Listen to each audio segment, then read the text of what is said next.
Hey guys, how's it going? Matthew Dotson here with Maple City Firearms. I know you can't see my face, but you're just going to have to take my word on it today.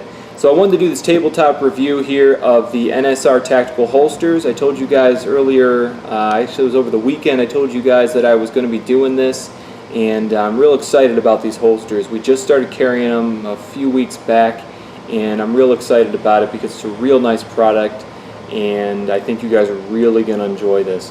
So first of all, I just want to go ahead and show you guys what my EDC has been as of the last few weeks. Most of you guys know I'm a Glock guy, but I've kind of strayed away from that just for a few weeks because I wanted to try out some of these new holsters. I've had an Nsr Tactical holster of my own for my Glock 19 for quite some time, but I wanted to try out one of these new ones, so when I ordered these I got one for myself, and I wanted to try it out with the M&P Shield. A few reasons I decided to do that. One I just mentioned, and the other is because I've actually been riding my bike, not my bicycle I should say, to and from work on days that it's nice out, and so having a smaller gun is a little bit easier when I'm riding on the bike. So I'm just going to go ahead and show you what my EDC has been over the past few weeks, and then I'm just going to get right into the review for the holsters. So as you can see right here, as I already alluded to, is the M&P Shield, sporting the awesome Nsr C1 holster from Nsr Tactical. Nothing really needing to see about the gun. You guys know what an M&P Shield looks like. There's the holster, and I will definitely be talking about more of that in a few moments. Right here is also another product from Nsr Tactical. This is the Nsr C-Mag. Don't need to see the magazine, you guys know what that looks like. And once again, I will be talking more about this in just a few moments. For a pocket knife, I've been carrying the Cold Steel American Lawman. I love this knife. I've had this knife for years, but I will say that I don't carry it on my person too much because those of you who have it or other Cold Steel knives like this, you know that while they are large, they are quite lightweight, so that's not really an issue, but the G10 scales are quite aggressive, which I appreciate in theory. The problem is that in and out of the pocket can really tear up the pants real quick. So this was actually sort of a bag knife for me. But at the same time, I do like to carry it every now and then. So I have been carrying it the past few weeks, and so that's what I've been carrying. A pen. Whenever I don't carry a pen, I miss it. Even though I have pens lying around all over the place, I can never find one when I need one. I'm sure you guys can relate. These are the Pilot G207. That's what I like to carry. And I used to carry the Pilot G210s, but the 10s just smear too much, so when I found out they make the 07, I really appreciated that a lot more. Only one person in the world is actually going to get a kick out of that. The rest of you are like, what the heck is he talking about pens for? Little inside joke. For my flashlight, this one I've only had for a few months. It doesn't even sport in any wear. Those of you who have seen my Streamlight flashlight that I carry know that I carry I carry a flashlight religiously, if you will, in that I always carry it. You will never find me without a flashlight. You never find me without a lot of these things, but flashlight and gun are the two things you definitely will find me with. So, this is the surefire backup. Love that flashlight. So that's all I'm really going to get into. I'm not going to show you my wallet or my phone or anything like that, because that's probably not why you're watching the video anyway. I just wanted to go ahead and throw that out there. So, the Nsr Tactical holsters. As I mentioned before, this one is called the C1, the Nsr C1, and this particular one is made for the M&P Shield. So we're just going to go ahead and talk about this, okay? First thing we're going to talk about is right here at the top, alright? This is the sight channel. I'm going to go ahead and put the M&P back in here so you guys can see. The sight channel is where the sights are going to go through, the front sight mainly. And you notice that it's higher than the front sight. The reason for that is so that you can get taller sights. It's that simple. Suppressor sights, whatever you need to get in there, you won't have any problem. You don't have to special order it or customize it or make any cut out of it or whatever you need to do. I've seen some people do some crazy things with their holsters so they can get their sights to work with it. Don't have to worry about that with the Nsr holsters because they will fit. And if you do have some particularly tall sights and you're concerned about it, go ahead and contact them at Nsr Tactical. I'm going to go ahead and leave a link to their website below, and I'm sure they can help you out. Very knowledgeable, not only about their holsters, but about guns in general, and I'm sure they can help you out. Another thing to talk about is the struts here, okay? Now the strut is not this belt loop here. The strut is this plastic section here, okay? Now this is very strong, all right? If you go on their website, they do videos showing you stress testing on these, so I'm not going to go ahead and show you that. Just trust that they are very durable, and I've had other products like this, both from Nsr Tactical and others, and they're very durable products. Trust me, if they were snapping on people, these people wouldn't be in business very long.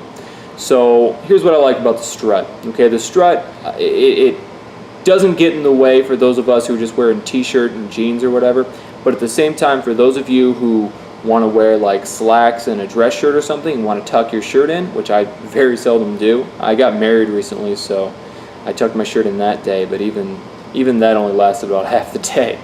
So what you can do is if you're tucking your shirt in, you can essentially just go ahead and tuck that in back here so that you can carry this inside the waistband while also having your shirt tucked in, which is a great advantage. Basically all you would need to do is go ahead, lift up on the shirt, and you pull your gun out and you're in business. So that's a real neat option. If you just go right below that, where these struts attach here, you're going to notice the retention adjustment. And for those of you who are in the know when it comes to Kydex holsters, you are probably singing the praises of anybody who puts retention adjustment on a holster. There are a lot of companies, well-known companies that I do recommend to people that do not put retention adjustments. But I will say that is one of my biggest criticisms. I don't understand why people don't put this on here. Let me explain what this does. All you need to do is take a screwdriver to this. Now there's a few things you can do. First of all, you can take this off if you want, if you need to replace it or make adjustments or whatever. But you don't even have to do that. All you have to do is tighten these down or loosen them up. That tightens up the retention of your holster or loosens it up. With this one in particular, I have it pretty tight. I like to have it real tight so that the only way this gun's coming out is if I definitely want it to. That's the way I like it. But some people like to have them a little bit looser.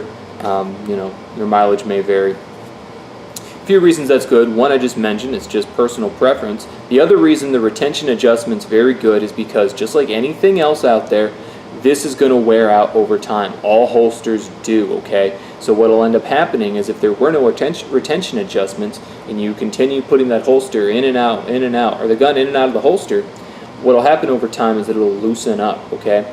And if you don't have the retention adjustments, you actually have to send the holster back to the manufacturer if they allow you to do that, or go ahead and take heat to it. And there's a process in which you can fix the ones that do not have the retention adjustment, but it's just so much easier if all you have to do is tighten this down.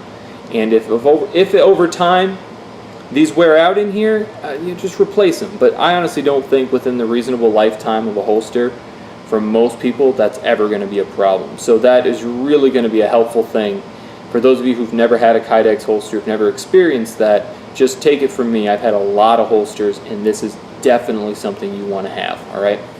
Now let's talk about the soft loops that go around the belt, okay? So this is real simple. This is just a loop that goes right around the belt.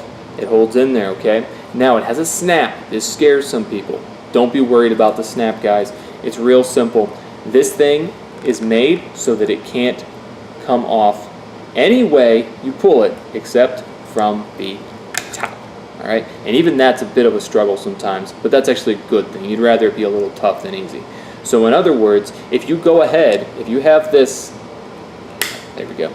If you have this on your person and you go to, I can't really demonstrate, I'm not going to bother putting it on my belt right now, but if you go ahead and pull up on the gun while it's inside your waistline, this tab is not going to come open because of the way it's designed, all right?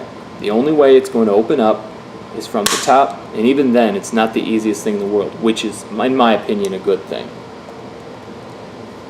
And then to put it back, you need to go from the bottom and push up on it to close it. It's just the way they're designed. They're great, never had any issues with them. You can buy replacements for these if they do, wear out over time, but it's generally going to be, the wear on is generally going to be like on a leather belt or something. It's not just one day just going to, tear open on you or rip or anything like that. You're going to notice wear over time, and you just, place an order for another one or whatever the case may be. But it's going to be a long time. These really do last. quite well. Now going to the mag carrier, as they call the NSR mag. It's pretty much the same basic design. All the things I talked about, from the strut to the retention adjustment, retention adjustments actually up here on these, is essentially the same. Like I said, the retention adjustment's in a different place, but it's all the exact same thing. And this is actually even more surprising, because even companies that do offer retention adjustments on their holsters usually do not offer retention adjustments on their mag carriers. So I was very happy when I saw that they went ahead and went the extra mile and put that on here as well. That for someone like me who like I said, really prefers to have all my gear in nice and tight, that's really helpful. I cinched this one down pretty tight as well, so that it's only going to come out if I definitely want it to come out. It's not going to go jostling out as I'm running, unless of course that's how I want it to run, and then I'll do that. So that's really all I have to say about these. I'm going to try and keep it short and sweet, which is unusual for me. Let me go ahead and show you some of the other products we have here at Maple City Firearms from Nsr Tactical. As I said before, we have the NSR C1 holster, and this one that I'm showing you right now is for the Glock 17, 19, 26, 34. It'll also fit the 23, the 27, the 21, I believe, or is it 22? I'm not sure. Basically, guys, other than the Glock 43, it's going to fit all of the holster, all of the 9mm 40 Smith & Wesson and 357 SIG Glocks, but not the Glock 43, because that's a single stack. Okay, does that make sense? We also have the NSR mag for the same Glocks I just mentioned. Okay. And one more holster that we do offer as well. I mean, we only offer this one for the Glocks that I just mentioned. This is the NSR C4, and I'll go ahead and take this out for you and show you real quick. There are just a few differences in this one. This one does not have the strut that we talked about before, so you are not going to be it's not going to be as easy to tuck in a shirt wearing this one. But this one is going to have 2 belt loops for you, okay? And this is really just a preference thing. This also has a retention adjustment as well. So as I said, this is really just a preference.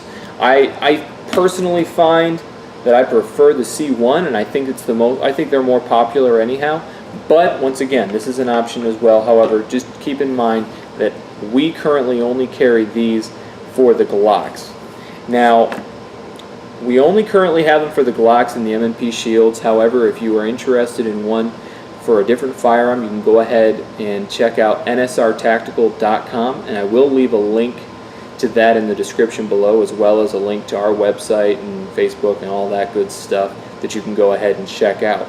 If you guys have any other questions about that, you can contact us, or of course you can contact Nsr Tactical. And as always, stay armed, stay safe, and have a great day.